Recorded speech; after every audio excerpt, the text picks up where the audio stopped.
पटाखे मत फोड़ना, the dogs feel very upset.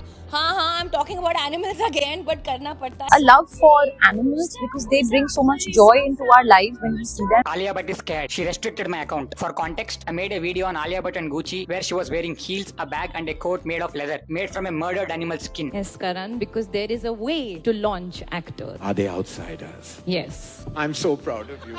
पिछले कुछ टाइम से इंटरनेट पर जब भी आलिया भट्ट का नाम ट्रेंड करता है तो रीजन फिल्म नहीं होती, कोई ना कोई कंट्रोवर्सी ही होती है। जैसे कभी तो गुची लेदर पर डिबेट, कभी एनिमल एक्टिविज्म हिपोक्रेसी पर डिस्कशन, कभी नेशनल ज्योग्राफिक के चेंज मेकर्स लिस्ट पर बैकलैश, जिसको लेकर आलिया भट्ट को कॉल आउट किया जा रहा है कि वही प्रीच करो जो आप प्रैक्टिस करते हो, वरना उसके रिजल्ट में आपको हेट ही मिलेगी। और अभी तो रिसेंटली एक awkward moment with Karan Johar जहां लोग क्रिटिसाइज कर रहे हैं दोनों को आउटसाइडर वर्ड का मजाक बनाने के लिए। और इस सब के अलावा एक वो वायरल वीडियो जहां आलिया भट्ट के डबल स्टैंडर्ड्स को काफी ज्यादा कॉल आउट किया जा रहा है। इन सारी चीजों के बारे में बात करेंगे, बस उससे पहले आप चैनल को सब्सक्राइब जरूर से कर लेना। तो सबसे पहले थोड़ा सा कॉन्टेक्स्ट समझना जरूरी है, क्योंकि आलिया भट्ट की जो पब्लिक इमेज है ना, वो अब सिर्फ एक एक्ट्रेस की तो नहीं है, क्योंकि वो काफी टाइम से एनिमल वेलफेयर और एनवायरमेंटल कॉजेज पर ओपनली बोलती हुई दिख जाती हैं। एज इन उन्होंने सोशल मीडिया पर मल्टीपल पोस्ट किए हैं, विच इंक्लूड्स कि कैसे दिवाली के फायरवर्क्स से एनिमल्स को डिस्टर्ब होता है, मकर संक्रांति पर जो लाइट स्ट्रिंग्स हैं उनसे बर्ड्स को इंजरी होती है, कैसे स्ट्रे एनिमल्स की प्रोटेक्शन का भी ये काफी बड़ा इशू है। और ये सारी चीजें सिर्फ पोस्ट तक लिमिटेड नहीं है, आलिया ने एक इनिशिएटिव भी लॉन्च किया है जिसका मेजर फोकस रहेगा एनिमल वेलफेयर, इकोलॉजिकल अवेयरनेस और इन्वायरमेंटल सस्टेनेबिलिटी पर। And to add with it, Alia Bhatt ने एक प्लांट बेस्ड लेदर सेटअप में भी इन्वेस्टमेंट की हुई है और वाइल्ड लाइफ पोचिंग पर बनी वेब सीरीज पोचर में भी वो एग्जीक्यूटिव प्रोड्यूसर रह चुकी हैं। एंड रिसेंटली तो नेशनल ज्योग्राफिक ने उन्हें 33 ग्लोबल चेंज मेकर्स की लिस्ट तक में इंक्लूड कर लिया है। मतलब अगर आप पब्लिक नैरेटिव देखोगे तो आलिया भट्ट का इमेज एक animal loving, socially aware celebrity का बनाने की पूरी कोशिश की गई है। And honestly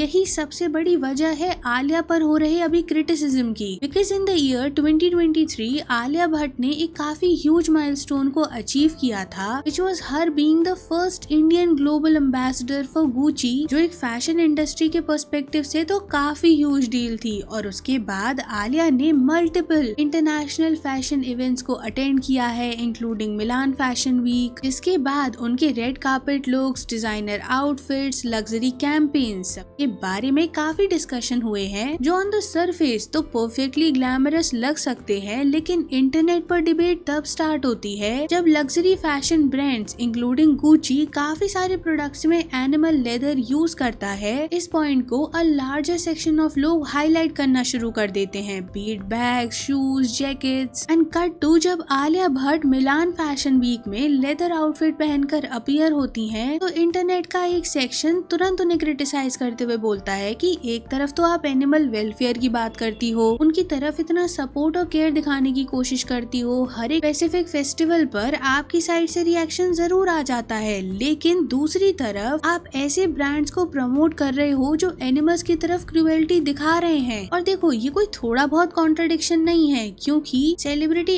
activism versus celebrity lifestyle का ये डिबेट एक काफी मेजर इशू है। और यहाँ पर ना सिर्फ आलिया भट्ट ही इंक्लूडेड नहीं है, आप बॉलीवुड से लेकर हॉलीवुड तक कितने ही सेलिब्रिटीज के नाम उठाकर देख लो जिन्होंने प्रीच करते टाइम तो क्या नहीं बोला होगा। जो हालांकि काफी अच्छा इनिशिएटिव है कि आप अवेयर हो और अवेयर करने की कोशिश कर रहे हो, लेकिन कट टू जब आप ऐसे ब्रांड्स को प्रमोट करते हो या फिर उनके प्रोडक्ट्स को कैरी करते हुए पब्लिक आई में दिखते हो, तो कैसे क्वेश्चंस आप पर नहीं उठेंगे। लेकिन अभी क्या होता है कि इंटरनेट पर स्पेसिफिकली आलिया भट्ट के ये एसोसिएशन एंड लुक्स को लेकर एक क्रिटिसाइज करते हुए वीडियो रैपिडली वायरल हो जाता है। और डिबेट ना तब इंटेंस हो जाती है जब वो वीडियो क्रिएटर ये क्लेम करता है कि उनके अकाउंट को रेस्ट्रिक्ट करने की कोशिश की गई है। और बस उनकी ये क्लेम करने के बाद से ना नरेटिव काफी ज्यादा अग्रेसिव हो गया। लोग ये बोलना शुरू कर देते हैं कि क्रिटिसिज्म आप सुन नहीं सकती, तो इमेज आपको वैसी क्यों बनानी है अपनी। लेकिन ये स्टोरी यहाँ पर खत्म नहीं होती है। कुछ ही टाइम बाद एक और सिचुएशन ने इस डिबेट को फिर से इग्नाइट कर दिया, जहाँ रिसेंटली नेशनल ज्योग्राफिक ने अपनी एक लिस्ट को पब्लिश किया है, जहाँ उसका फोकस था 33 working people for positive change को इंक्लूड करना। अब हालांकि इस लिस्ट में साइंटिस्ट से लेकर इन्वायरमेंटल एडवोकेट्स तक सब लोग थे, लेकिन जैसे ही आलिया भट्ट का नाम इसमें इंक्लूड किया गया है, ये पब्लिश किया गया और ये रिकॉग्निशन दिया गया कि उन्होंने एनिमल वेलफेयर और इन्वायरमेंटल अवेयरनेस के लिए बहुत काम किया है, और बस उनका ये कहना था और इंटरनेट का रिएक्शन बहुत मिक्स्ड आया। एज इन कुछ लोग तो देखो जेन्युइनली हैप्पी थे, उनका ये मानना था कि at least she is trying to say something, ना कि बाकी सेलिब्रिटीज की तरह जो अवेयरनेस में भी इंक्लूड करना नहीं चाहते। While there was another major section of people जो क्वेश्चंस रेज कर रहे थे कि क्या नेट जियो को कोई भी रियल कंजर्वेशनिस्ट नहीं मिल पाया। एक ऐसे पर्सन को इंक्लूड करना जो लेदर फैशन को प्रमोट करती है या फिर वियर करते हुए ऑफनली दिख जाती है, कैसे लॉजिकल नहीं है। और बस फिर धीरे धीरे लोग आलिया भट्ट से रिलेटेड कुछ पुराने इंसिडेंट्स को भी यहाँ पर पॉइंट आउट कर रहे थे कि कैसे एक साइड तो वो कुछ फेस्टिवल्स पर काफी प्रीच करती हैं, वहीं कट टू जब खुद उन चीजों को फॉलो करने की बारी आती है तो कुछ ऐसा होता है। बिकॉज जो वीडियो वायरल भी हुआ ना, और वैसे भी कुछ ब्रांड्स को लेकर ये कहा जाता है कि कैसे वो एनिमल क्रूएल्टी में कितना इन्वॉल्व रहते हैं, कुछ पीसेस को बनाने के लिए बेचारे उन बेजुबान जानवरों के साथ किस हद तक टॉर्चर किया जाता है। लेकिन इस सब के बावजूद वो इन्फ्लुएंशियल या फेमस लोग जो इसे बॉयकॉट कर सकते हैं, एक स्टेटमेंट को सेट कर सकते हैं, वो ये करने के बजाय बस कॉमन लोगों को ही प्रीच करते रह जाते हैं। But coming back to Alia Bhatt and controversy जो पैरेलल ही चलते हैं, तो अभी रिसेंटली अमेज़न प्राइम का एक इवेंट हुआ था जहां आलिया भट्ट ने अपने प्रोडक्शन हाउस के न्यू प्रोजेक्ट की अनाउंसमेंट की थी। और वहां पर ना पूरी कॉन्वर्सेशन के बाद करण जौहर आलिया भट्ट से ये पूछते हैं कि वो ये सारी स्क्रिप्ट के अलावा एक काफी इम्पोर्टेंट सवाल उनसे पूछना चाहते हैं, एंड द क्वेश्चन वाज कि क्या वो अपनी सीरीज में आउटसाइडर्स को मौका देंगी। इस पर जिस वे से करण जौहर और आलिया भट्ट ने रिएक्ट किया वो लोगों को स्टेज्ड या स्क्रिप्टेड लग रहा था, because of course new talent को अपॉर्चुनिटी देना ऑब्वियसली सबको अच्छा लगता है। एंड इनफैक्ट जब से लोगों को बॉलीवुड में नेपोटिज्म का इन्फ्लुएंस समझ में आया है, तब से तो लोग और ज्यादा इस चीज को पॉइंट आउट करते हैं कि कैसे टैलेंटेड लोगों को अगर सही में अपॉर्चुनिटी मिले तो वो कितना आउटशाइन कर सकते हैं। तो अगर ऐसे में करण जौहर, जिन्हें नेपोटिज्म के लिए मेजरली अक्यूज किया जाता है इंटरनेट पर, and along with him Alia Bhatt, जिनको लेकर ये कहा जाता है कि उनका पूरा का पूरा करियर ही अगर किसी पर्सन के इन्फ्लुएंस की वजह से इतना बिग बना है तो वो करण जौहर ही हैं। एंड अगर यही दोनों ऐसे टोन डेफ स्टेटमेंट्स देंगे तो क्या सोचते हैं वो कि क्रिटिसिज्म नहीं आएगा उन तक। अब हालांकि अनदर सेक्शन ऑफ लोगों का ये मानना था कि कम से कम वो अपॉर्चुनिटीज दे तो रहे हैं ना आउटसाइडर्स को, तो ऐसे सिचुएशन में भी अगर आप उन्हें ट्रोल ही करोगे तो फिर आप कैसे एक्सपेक्ट कर सकते हो कि कोई भी एक बेटर इनिशिएटिव को लेने का डिसाइड कर सकता है। हालांकि टू काउंटर इट लोगों का ये मानना था कि यहाँ पर किसी पर कोई ऑब्लिगेशन नहीं किया जा रहा है। And to add with it लोग ये पॉइंट आउट कर रहे थे कि चलो वो एक्टर्स को मौका नहीं देंगे, लेकिन जो डायरेक्टर्स या प्रोड्यूसर्स के बच्चे होते हैं उन्हें चांस देकर बोल दिया जाएगा कि कैसे वो भी तो आउटसाइडर ही हैं। बिकॉज बॉलीवुड में ऐसे काफी सारे नाम एग्जिस्ट करते हैं, बीट विकी कौशल, रणवीर सिंह, जिनका इंडस्ट्री से कनेक्शन रहा है, लेकिन उन्हें आउटसाइडर प्रोजेक्ट करने की पूरी कोशिश की गई है। बाकी तो अब आप लोग बताना कमेंट्स में कि इस सब पर आपका क्या ओपिनियन है। वीडियो पसंद आए तो वीडियो लाइक शेयर कर देना, चैनल को सब्सक्राइब कर लेना, एंड थैंक्स फॉर वॉचिंग।